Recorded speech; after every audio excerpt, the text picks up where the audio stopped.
Well, good afternoon. The Prime Minister's brought the sun out, so we can do about anything. Mr. Prime Minister, thank you for being here. It's been my pleasure to welcome Prime Minister Suga to the White House.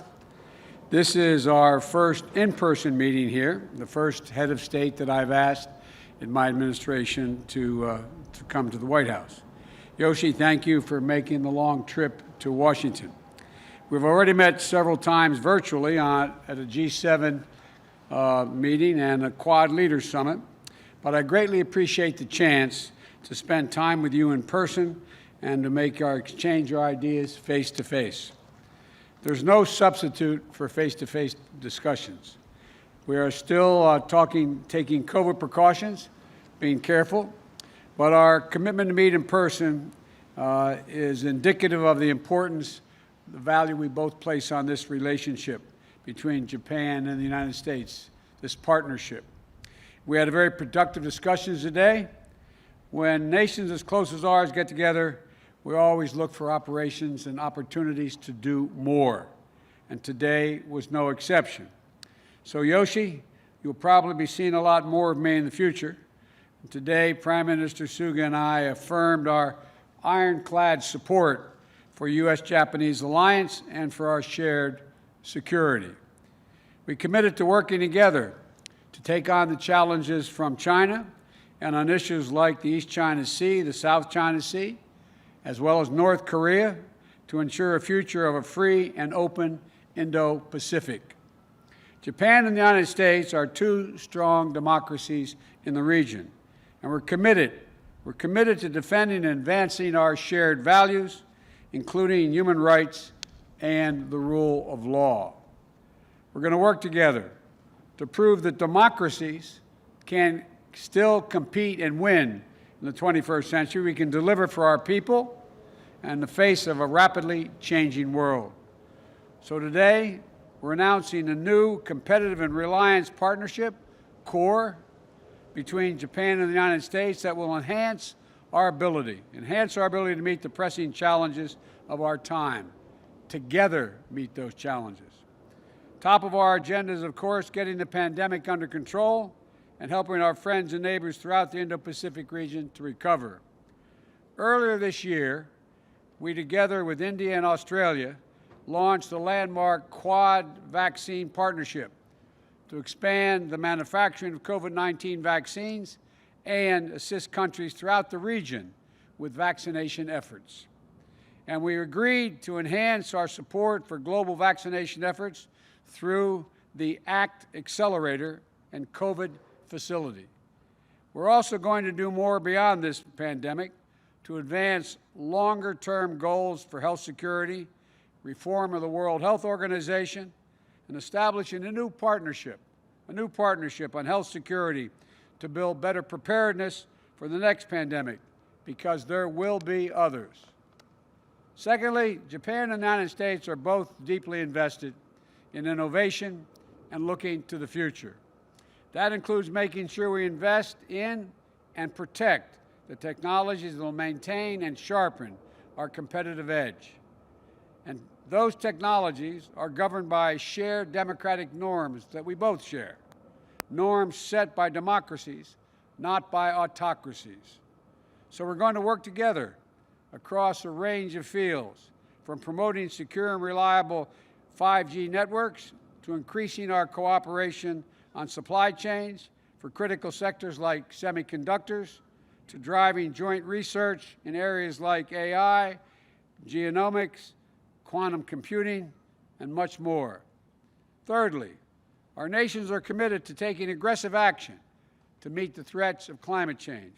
Next week, I'll be hosting the Climate Leaders Summit, which Prime Minister Suga also plans to attend, thankfully, to rally key nations of the world to making ambitious climate commitments in the lead-up to Glasgow Summit later this year.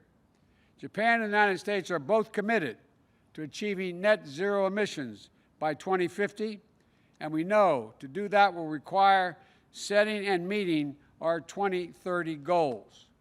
And we'll work together to advance clean energy technologies and help nations throughout the Indo-Pacific region especially developing countries, develop renewable energies and decarbonize their economies.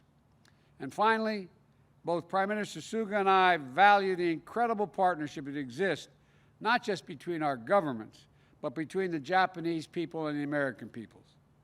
Last month, we jointly marked the 10th year anniversary of the earthquake, tsunami, and nuclear disaster that cost so many lives in Japan. I visited that area shortly after it happened. And our private lunch, the Vice President, the Prime Minister and I talked about when I was Vice President, visiting the families in the region to show support of the United States. We continue to mourn the loss of all those folks and to honor the extraordinary joint effort between Japan and the American people in the wake of that tragedy to recover and to rebuild. And those personal bonds of friendship and connection, they're the ones that are going to keep this alliance strong and vibrant for decades to come. And I'm especially proud that today we agreed to resume what is called the Mansfield Fellowship Program to promote people-to-people connections between our countries. Before Mike Mansfield, who was a beloved ambassador to Japan, became ambassador, he was a mentor of mine when I came to the Senate after my wife and daughter were killed. And he helped me along in ways I can't even explain in the United States Senate. And I'm proud that this legacy continues to be honored as part of the close, enduring partnership between our nations. And Yossi, I know how proud you are of the people of Japan are. You've got a Japanese boy coming over here, and guess what? He won the Masters. He won the Masters. He won the green jacket.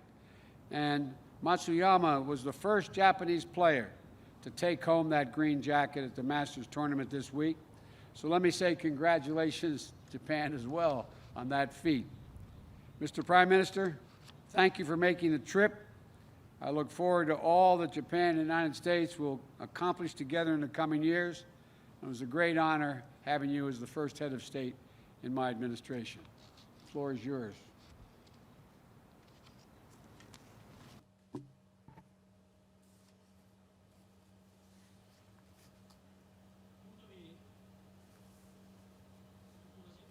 It is truly a pleasure to be here in person visiting Washington, D.C.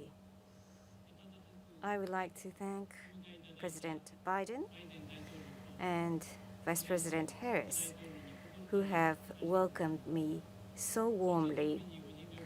I also wish to extend my gratitude to all the members of the U.S. government who have worked to prepare for this occasion.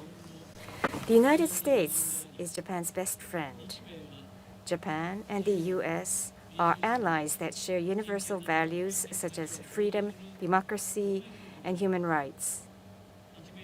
Our alliance has served its role as the foundation of peace and stability for the Indo-Pacific region and the world.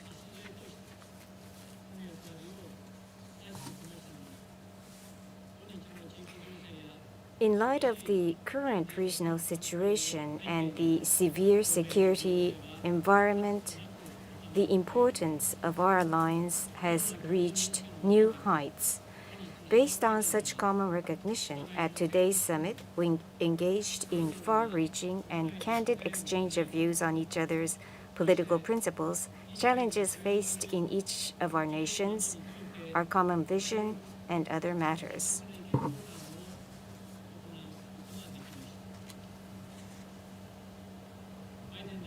President Biden and I reaffirmed the recognitions confirmed at the Japan-US 2+2 held last month and agreed to engage in initiatives for the region based upon such recognitions. We also discussed the free and open Indo-Pacific. We agreed that while Japan and the U.S. will take the lead to promote the vision through concrete efforts, we will also cooperate with other countries and regions, including the ASEAN, Australia, and India.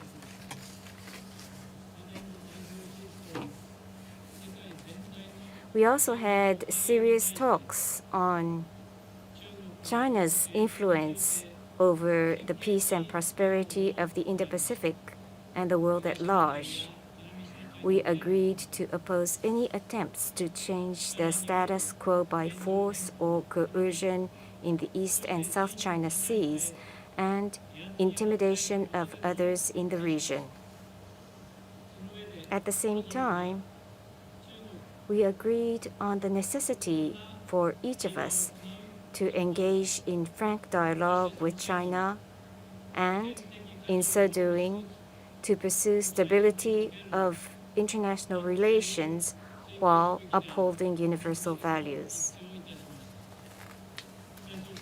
On North Korea, we confirmed our commitment to the CVID of all weapons of mass destruction and ballistic missiles of all ranges, and agreed to demand North Korea to fulfill its obligations under Security Council resolutions.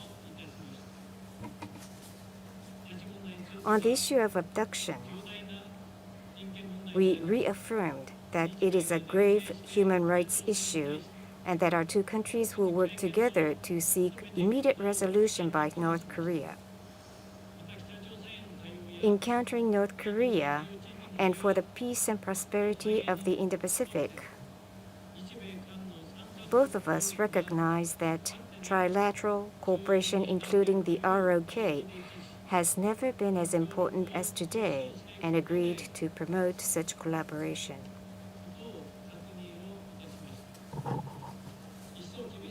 Noting that the regional security environment has become increasingly severe, the deterrence and response capabilities of our alliance must be strengthened. I conveyed my resolve to reinforce Japan's defense capabilities, while President Biden again demonstrated America's commitment to the defense of Japan, including the application of Article 5 of the Japan-U.S. Treaty of Mutual Cooperation and Security for the Senkaku Islands. We also agreed to accelerate the review underway between our two countries on the specific means to strengthen our alliance. At the same time, from the perspective of mitigating the impact on local communities, including first and foremost Okinawa, we agreed to promote the realignment of the U.S. forces in Japan, including the relocation of Air Station Futenma to Henoko, which is the only solution to avoid its permanent use. In responding to the unprecedented crisis faced by the international community, such as COVID-19 and climate change, Japan and the U.S. are mutually indispensable partners. President Biden and I share the recognition that our two nations bear significant responsibilities to lead multilateral initiatives toward the resolution of such issues. In this context, we agreed to respect international order based upon multilateralism and the rule of law, while exercising joint leadership to build back better our global community. Based on such outcome of our meeting today, we are releasing the Japan-U.S. Joint Leaders Statement, Global Partnership for a New Era, which will serve as the guiding post for our alliance in the times ahead, which strongly demonstrates our solidarity towards the realization of a free and open Indo-Pacific. From the perspective of our two nations leading efforts to build back better, President Biden and I agreed on the Japan-U.S. core partnership and confirmed to promote cooperation in common priority areas, including promotion of competitiveness and innovation in digital science and technology, COVID-19 countermeasures, green growth, and climate change. On competitiveness and innovation, Under the recognition that digital economy and new technologies in particular will bring about social transformation and huge economic opportunities, we have agreed that Japan and the US will work together on the promotion of R&D on various areas, including digital area and others.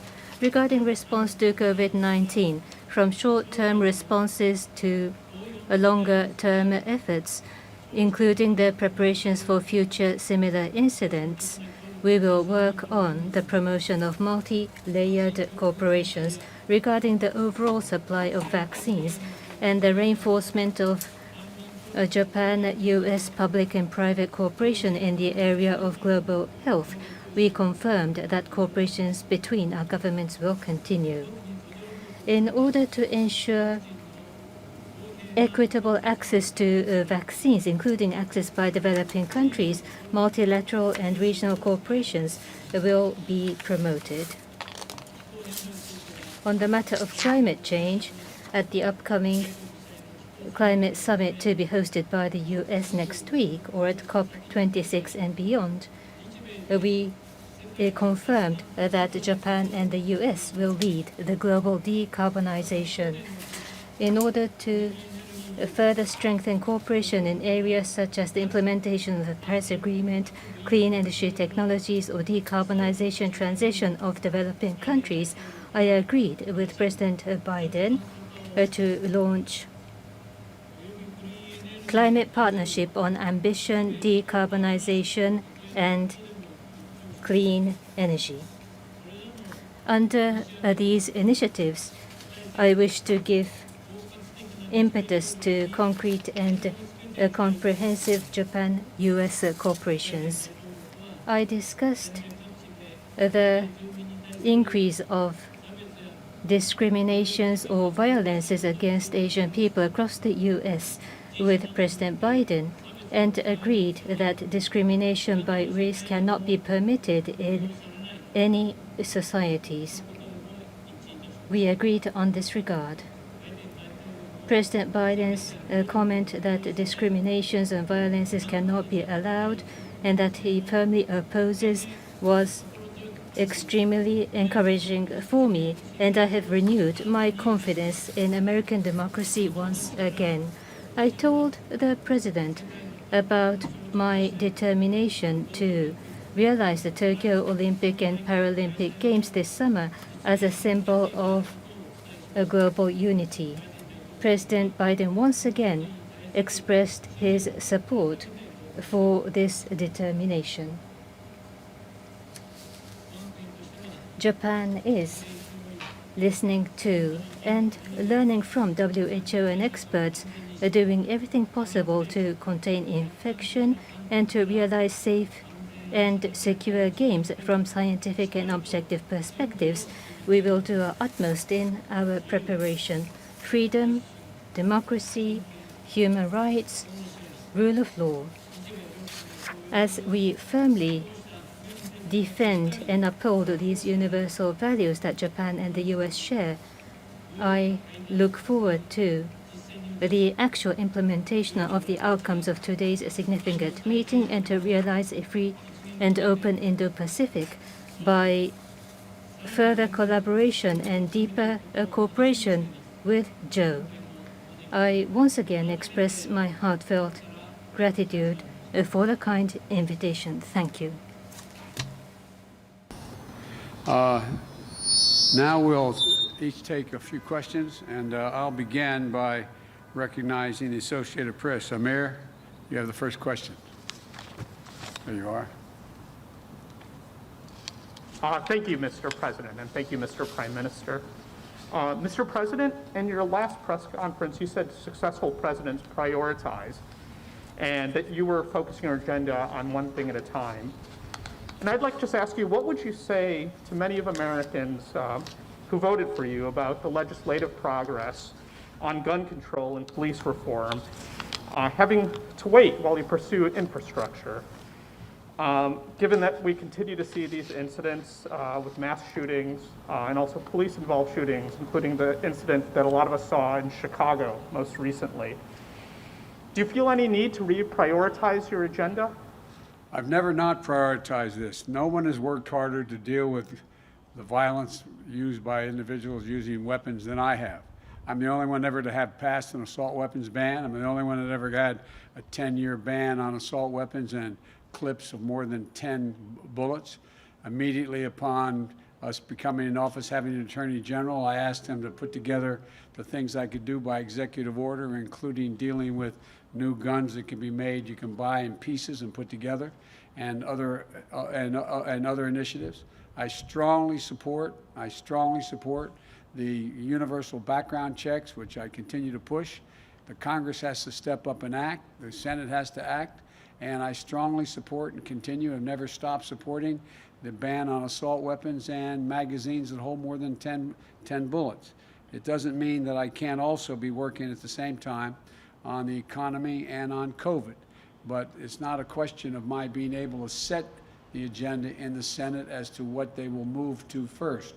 And so I continue, and I strongly, strongly urge my Republican friends in the Congress who even refuse to bring up the House-passed bill to bring it up now. This has to end. It's a national embarrassment. It is a national embarrassment what's going on. And it's not only these mass shootings that are occurring. Every single day, there's a mass shooting in the United States if you count all those who were killed out in the streets of our cities and our rural areas. It's a national embarrassment and must come to an end. And one last thing, the folks who own weapons, the folks who own guns, they support universal background checks. The majority of them think we should not be selling assault weapons. Who in God's name needs a weapon that can hold 100 rounds or 40 rounds or 20 rounds? It's just wrong. And I'm not going to give up till it's done. You have a question you want to offer? Not a question. Recognize someone, Mr. Prime Minister. 産経新聞の杉本さん。 Mr. Sugimoto of Sankei Newspaper, thank you very much. My name is Sugimoto of Sankei Newspaper. At the summit, I believe that China policy was one of the central agenda items. So my question is on China policy. Both governments consider that peace and stability of Taiwan is of great importance, and that had been the agreement between the two countries. What kind of exchange of views were conducted on this matter at today's meeting? In order to deter contingency in the straits, what can Japan do? And what can Japan do when actually a contingency occurs in the Taiwan Straits? Did the Prime Minister explain to President Biden what Japan can do under such circumstances? And also, were there discussions on Xinjiang Uyghur Autonomous Region human rights issue? Grave concern is shared by the two countries, but Japan is the only G7 country that has not imposed sanctions on China. Were you able to gain President Biden's understanding towards such position? As we engaged in exchange of views over the regional situation, we also discussed the circumstances in Taiwan and Xinjiang Uyghur Autonomous Region as well. I refrain from mentioning details since it pertains to diplomatic exchanges, but there is already an agreed recognition of the importance of peace and stability of the Taiwan Straits between Japan and the United States, which was reaffirmed on this occasion. I also explained Japan's position and initiatives regarding the situation in Xinjiang Uyghur Autonomous Region to the President, who I think understood my points. Next question goes to Trevor, Reuters. Thank you. Mr. President, it's been a while since we've heard an update from you on how the talks are going with Iran. How are they going, and do you regard their decision to enrich to 60% as a step backwards, as a sign that they aren't serious about those negotiations? And for the Prime Minister, just a question on whether it's irresponsible to move forward with the Olympics when you have public health experts telling you that Japan is not ready to do so. Thank you. Let me respond to the Iran question. We do not support and do not think it's at all helpful that Iran is saying it's going to move to enrich to 60%. It is contrary to the agreement.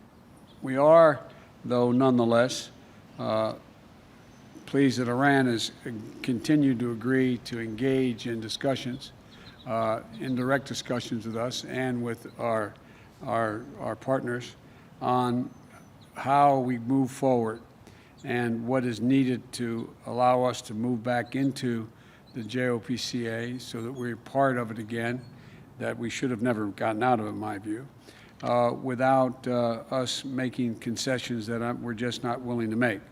And so the discussions are underway. I think it's premature to make a judgment as to what the outcome will be, but we're still talking.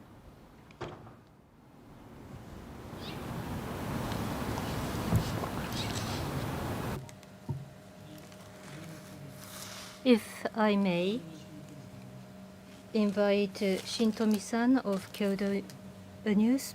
Yes, I have a question to Prime Minister Suga regarding the Tokyo Olympics and the Paralympics planned for this summer. You have garnered support from President Biden. Did the President mention about the concrete promise to send American athletes or any positive comments? If you can tell us about the exchanges and the conversations during the meeting about the COVID-19 vaccines or about climate change, you have discussed these aspects about the schedule of providing the vaccines, or by 2030, the reduction target of the gases. Any numerical targets or actions were discussed, please? As was mentioned at the beginning, I expressed my determination to realize the Tokyo Olympics and the Paralympic Games as a symbol of global unity this summer. And President Biden once again expressed his support. Japan will continue careful and full preparation in order to realize the Tokyo Games this summer, in order to ensure equitable access to vaccines for COVID-19. We also affirmed that Japan and the U.S. will continue our cooperation.